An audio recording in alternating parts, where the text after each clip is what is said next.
আর উলুবেড়িয়ার দিকে যদি নজর রাখি তাহলে সেখানেও ভোটের আগে অশান্তির খবর পাওয়া যাচ্ছে। উলুবেড়িয়ায় ঠিক ঘটেছে কি আপনাদের জানানোর চেষ্টা করি। আমতায় এই ঘটনা 223 নম্বর বুথ, যেখানে আক্রান্ত বিজেপির বুথ সভাপতির ভাইপো। কিভাবে এই ঘটনা ঘটলো, ঠিক কি ঘটেছে জানবো। সন্তু আমাদের প্রতিনিধি রয়েছেন আমাদের সঙ্গে।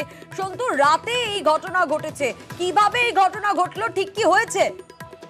দেখা যেটা বিজেপির দাবি যে উলুবেড়িয়া লোকসভা কেন্দ্রের আমতা বিধানসভার 223 নম্বর বুথ, সেখানেই কিন্তু গতকাল রাতে তৃণমূলের একটি বাইক বাহিনী কিন্তু এলাকায় যায় এবং সেই বুথ সভাপতিকে খোঁজ করছিল। সেই সময় বুথ সভাপতিকে না পেয়ে তার ভাইপোকে কিন্তু ধারালো অস্ত্র দিয়ে কোপ মারা হয়ে গেল, এমনটাই কিন্তু অভিযোগ আসছে। ঘটনার পরেই কিন্তু তাকে এই মুহূর্তে একটি বেসরকারি হাসপাতালে ভর্তি করা আছে। তবে সকাল থেকে দেখা যাচ্ছে যে জায়গায় হামলা হয়েছিল সেই জায়গায় কিন্তু এলাকা থমথমে, যদিও এই মুহূর্তে কিন্তু আমতা থানার পুলিশ ও কেন্দ্রীয় বাহিনী এলাকায় মোতায়েন করা হয়েছে।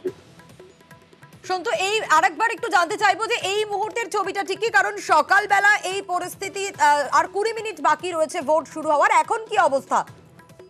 দেখে এই মুহূর্তে কিন্তু এলাকা পুরোপুরি থমথমে, যেহেতু যেটা বিজেপির অভিযোগ করছে গতকাল রাতে ওই এলাকায় কিন্তু তৃণমূলের প্রায় 20 থেকে 30টি বাইক বাহিনীর দল ঢুকেছিল এবং সেখানে যে বিজেপির বুথ সভাপতি তাকে খোঁজ করতে এবং তাকে না পেয়েই তার ভাইপোকে ধারালো অস্ত্রের কোপ মারা হয়। ঘটনাটি কিন্তু রীতিমতো এলাকা থমথমে, এরা কেন্দ্রীয় বাহিনী এলাকায় মোতায়েন করা হয়েছে। বেশ সন্তু।